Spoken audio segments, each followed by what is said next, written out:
The story opens with a general shot high across the treeline of a rich, green rainforest. Intercut is a succession of pictures of Jake Soyle, Sam Worthington, a disabled conflict veteran and previous Marine. He awakens after 6 years of cryosleep in a monster spaceship en route to Pandora, a thickly forested Earth-like moon, a Goliath blue planet like Jupiter. Don't forget to subscribe to the channel, share, and like the video. Jake lets us know that he has a departed twin sibling, Tom, a researcher who is to be essential for a significant level program in Pandora. Jack then takes his brother's place on the program, recognizing the ideas of being free and having a new beginning. Being taken, Jake is one of many soldiers and ordinary citizens who will land on Pandora, about 4.3 light from Earth. Jack arriving has a perspective of his new job. Travelers are encouraged to wear masks, breathing covers, since the air of the planet won't uphold human existence. 20 seconds of openness to the harmful environment of the planet causes obviousness, with death happening around 4 minutes after the fact. The travelers land and look at the entrance called Entrance of the Curse, which is encircled by a colossal border wall. Jake follows them in his wheelchair, procuring the moniker Feasts on Wheels from a couple of haughty Marines. He recognizes through voiceover that he lost the utilization of his legs during one of his deployments on the planet, and keeping in mind that a spinal injury like his can be fixed, it takes cash, which is difficult to get in the current economy. Jake goes quickly to a tactical instructions where Colonel Miles Quaritch, Stephen Lang, is tending to the gathered troopers and a couple of regular people who have gone along. He enlightens them concerning Pandora's native populace, the Nasics, are difficult to kill, and essentially everything out there will attempt to kill you. Jake goes to a science lab where he meets scholar Norm Spellman, Joel David Moore, and Dr. Max Patel, Dilip Rao, two individuals from the Symbol program. As Jake gets his most memorable gander at his own symbol, we find out about the actual program. People can't inhale Pandora's air, yet the Symbol program empowers a human to connect with their own symbol, a hereditarily reared human Nasics half-breed, and capability as though they were a Nasics local. In his symbol body, Jake will actually want to walk in the future and inhale the environment. The symbols seem to be their human drivers. At the point when Norm tells Jake his symbol seems as though him, Jake significantly says it seems to be his dead sibling. Don't forget to subscribe to the channel, share, and like the video. Jake and Norm enter the science division pretty much the time Dr. Grace Augustine, Sigourney Weaver, the program's science lead, stirs in an extraordinarily planned case that connects her to her avatar and flips open the top.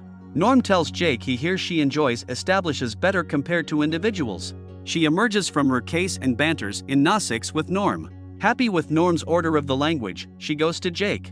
She lets him know she really wants his sibling Tom, the PhD who prepared 3 years for the Pandora mission, yet she needn't bother with Jake since Jake has no lab experience and has never been connected to a avatar. Jake attempts to suggest that he's a fast student, yet the cantankerous Grace isn't intrigued.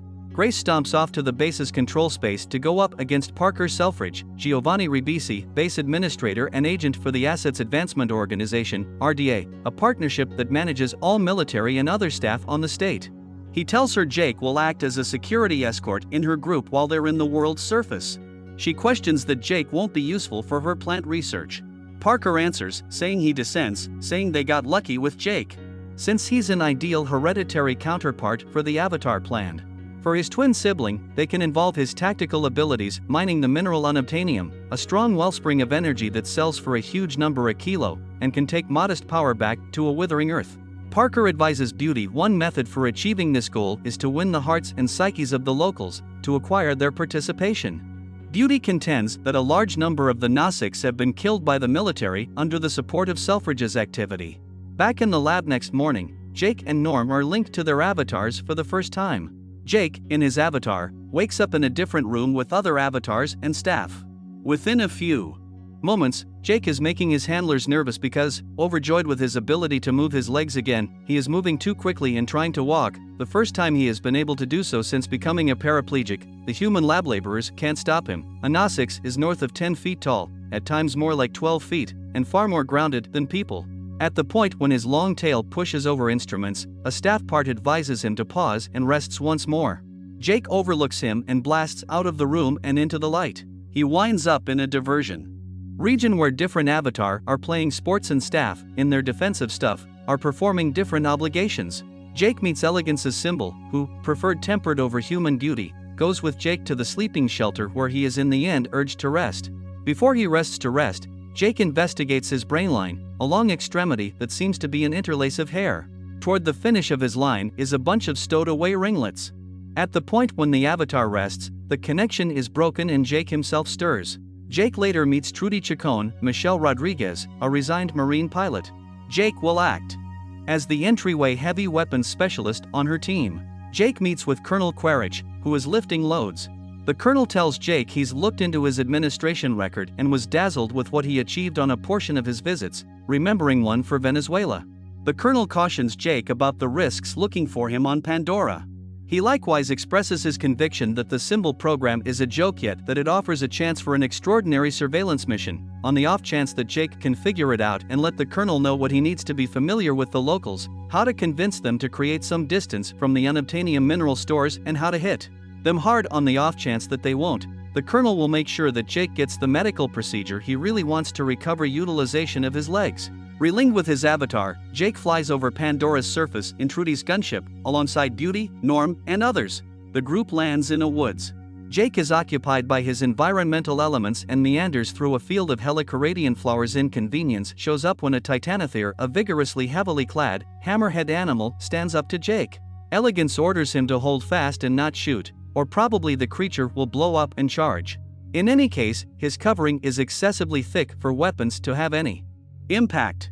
Jake effectively holds his ground, yet simply because another monster, a puma-like Thanator, has moved toward him from behind and has caused the titanotheres to withdraw and encompass their young. The Thanator then goes to Jake.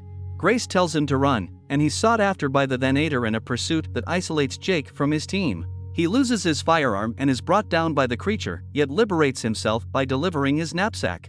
At last, the pursuit prompts a cascade, where Jake leaps to somewhere safe and secure, leaving the Thanator thundering above him. Don't forget to subscribe to the channel, share, and like the video. Jake's team looks for him, however Trudy says they'll need to get back to base since night operations are not permitted. Grace says he won't last the evening. At night, Jake makes a spear while it's watched by a Na-6. The Na-6 points a bolt at Jake and is going to shoot, but is thwarted by a seed of Iwat-Kama, the Navis all-strong god. The archer retreats. Jake is followed by a pack of viper wolves.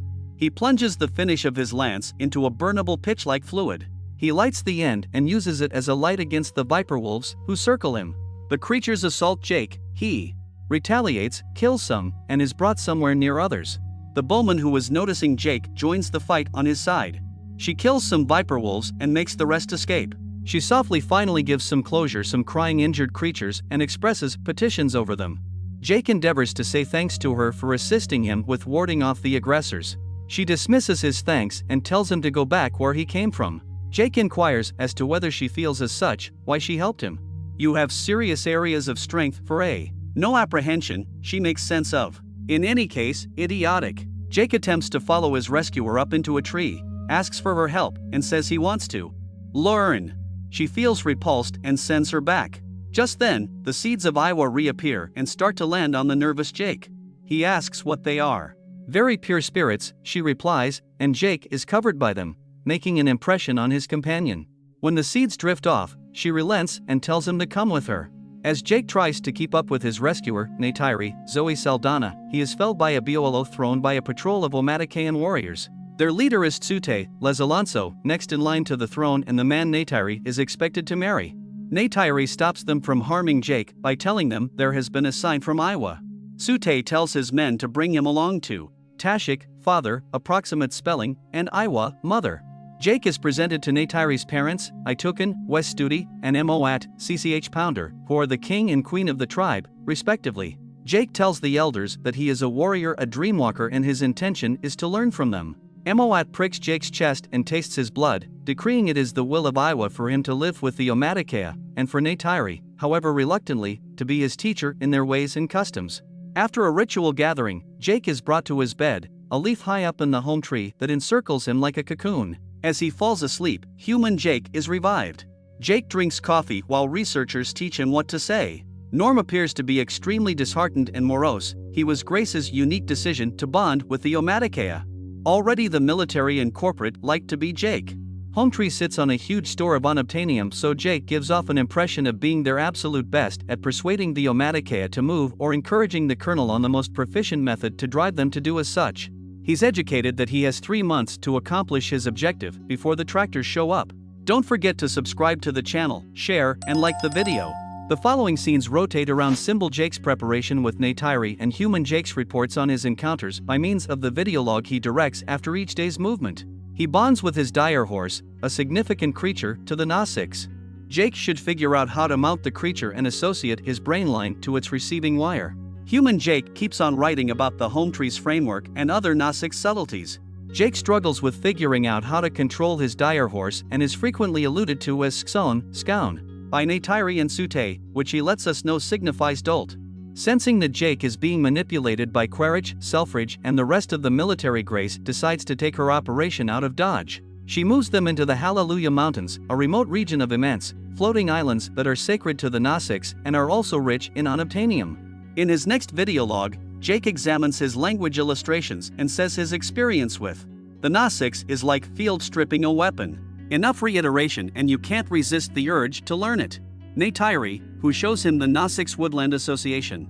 She lets Jake know that all energy is acquired and one day we need to give it back. Jake appears to grasp this, and as he says a request for a creature he chased and recently killed, Neytiri says that he is prepared for a significant transitional experience. To bond with and ride a Declan, a flying mountain banshee. To arrive at the banshee's settling grounds, Jake should go with Neytiri, Sute, and 2 other Gnostic students to the most elevated locale of the Glory Be Mountains. Don't forget to subscribe to the channel, share, and like the video. A few factors, the level, the fierceness of the untamed banshees, make this a perilous example, yet Jake's absence of dread and fruitful bond with his banshee gain him the hesitant appreciation of the Gnostics heroes present, even Sute. He makes the bond with the ringlets in his line, and as he rides the flying creature he comments that he's a sorry horseman but rather he was destined to do this. Jake, Neytiri, and the others ride together to the Tree of Spirits, the most hallowed spot to the Gnostics. Flying Jake and Neytiri are suddenly pursued and attacked by a creature known to the Gnostics as Torek, a giant and brightly colored flying mountain banshee with murderous intentions toward everything that flies. Neytiri says its name means last shadow. The Torek's shadow, once seen, is usually the last shadow one ever gets to see. Back at Home Tree, Neytiri shows Jake the skeleton of a precursor of the present Torek. She tells him the last person to ride a Torek was her grandfather's grandfather, who used the animal to unite the 5 Gnostic tribes. Such a person would earn the title Torek Matto, rider of the last shadow. Jake then wakes up and realizes that out there is this present reality, and here is the fantasy. The colonel approaches him and says that his mission is over and that he can return to land and there he will have his treatment paid for to recover his legs. Jake postpones returning to Earth because he is almost joining the clan, thus making it easier to negotiate the Gnostics' migration. The colonel submits. Neytiri drives Jake to a position of petition, the Tree of Voices, where they utilize their lines to bond with the tree. Neytiri tells Jake he can make a bow from the tree, what's more, that he can pick a lady. Jake lets Neytiri know that he has previously picked her, and she says that she has picked him. They rest together under the tree and Jake awakens back in the lab. In the first part of the day, Neytiri stirs to falling trees, then, at that point, the presence of tractors. Warriors are progressing as the woodland falls around Neytiri, who is hauling and conveying Jake to somewhere safe and secure. At their remote spot, Jake is preparing to connect with his avatar and when he at last restores, Jake moves onto one of the tractors and attempts to stop it, ultimately crushing its camera framework and drawing some gunfire.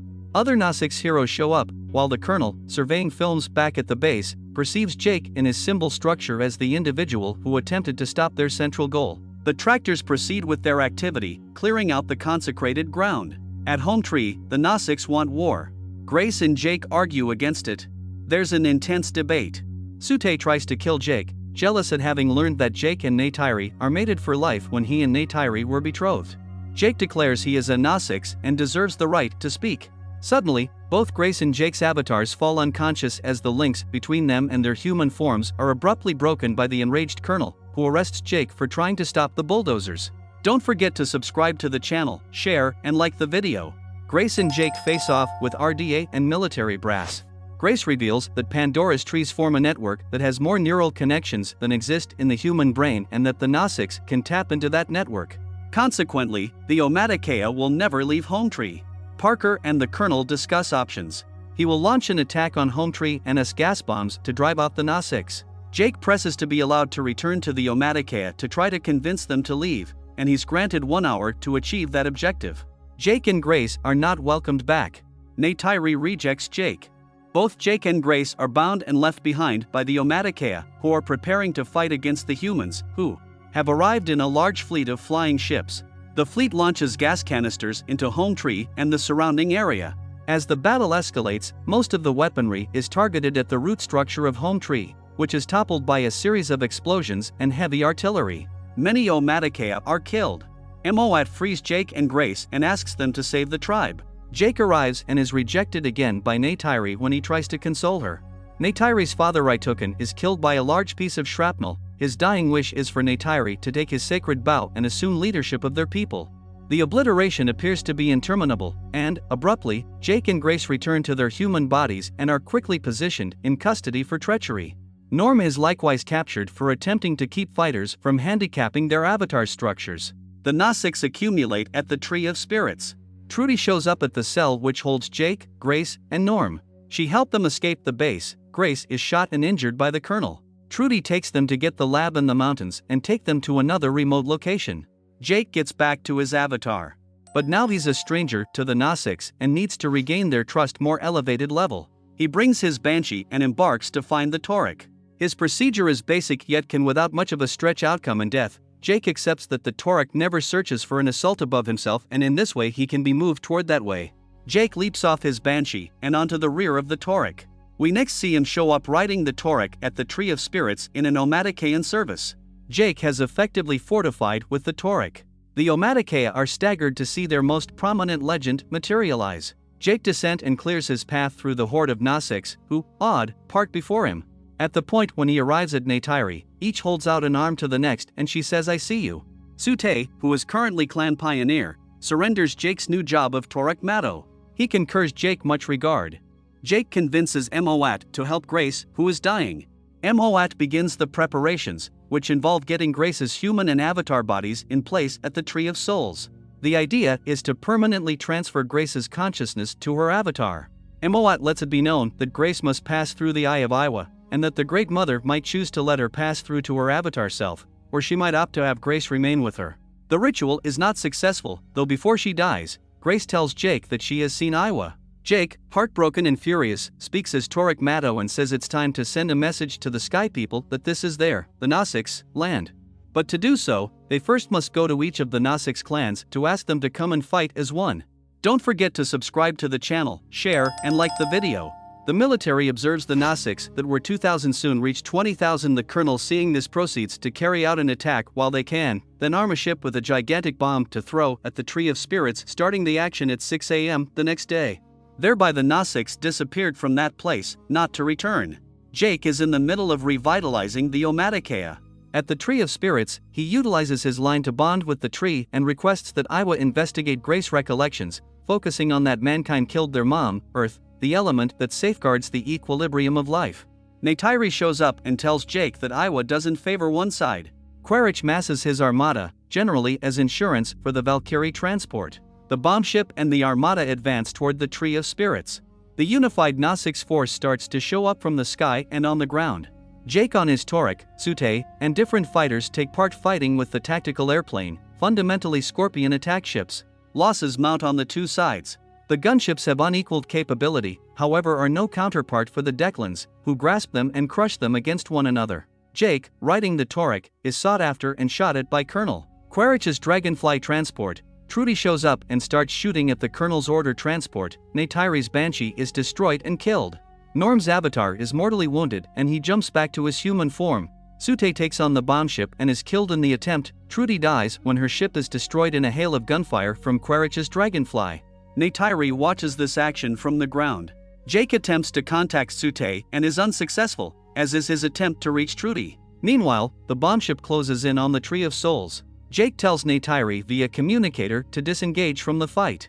Suddenly, through what's left of the surrounding forest, a battalion of Titanotheres, Pandora's heavily armored dinosaur-like animals, arrives and engages the Earth forces. They quickly lay waste to infantry and soldiers in amp suits. Overjoyed that Iwa has heard Jake's plea for help, Neytiri rejoins the fight with many other of Pandora's species behind her. When a Thanator appears nearby, it bows to her submissively. Jake and his Tauric take to the sky to confront the bomb ship as the military's ground forces retreat in disarray. Approaching from above, Jake grenades the bomb ship. It crashes in flames and explosions well away from the Tree of Souls. Jake also throws explosives into vulnerable parts of the command ship. It begins to burn and go down. Colonel Quaritch puts on an amp suit and jumps free of the command ship before it disintegrates in a ball of flames. He finds himself at the temporary camp set up by Grace. In the camp, Jake is inside his avatar pod. Quaritch, set on killing Jake, is now attacked by a Venator that Neytiri had bonded with and ridden to the site. With the aid of his amp suit, the Colonel kills the Venator and Neytiri is trapped underneath it. Don't forget to subscribe to the channel, share, and like the video. The Colonel tries to kill Neytiri, but Jake appears, and the two begin to fight. Colonel in his amp suit and Jake as his avatar, equipped just with a piece of line. Jake crushes the suit's plastic overhang, the Colonel pops it off, wears a breathing cover, and, before he moves off toward the designs that house the cases, asks Jake how it feels to have deceived his race.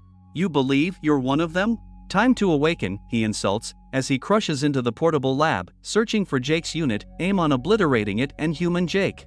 The fight resumes. In the meantime, Neytiri has nearly liberated herself. The Colonel now moves Jake closer to him and reaches for his knife, intending to finish Jake. Suddenly, Neytiri shoots an arrow at the Colonel, impaling him through the center of his chest. The Colonel, reeling, is unable to continue his attack on Jake. Neytiri's second arrow lodges right next to the first. It brings the Colonel in the amp suit to the ground. However, much damage has been done to the lab, which is leaking in the planet's poisonous atmosphere. Human Jake is awake, but having difficulty both breathing and trying to get a mask on. Neytiri arrives and helps Jake on with his mask. Cradling human Jake, she says, "I see you." It's the first time they have seen each other face to face. Returning to Hell's Gate, only Norm and Dr. Patel and some humans stay, and the rest are sent back to Earth. Jake signs off in his final video log, where we learn that he has chosen to transfer his consciousness to his avatar for good. In a ceremony similar to Grace's, Jake passes through the Eye of Iwa, and wakes up in his avatar with Neytiri watching over him. Thanks for staying until the end. Don't forget to subscribe to the channel, comment what you think about, and if you're looking forward to it, the sequel Avatar.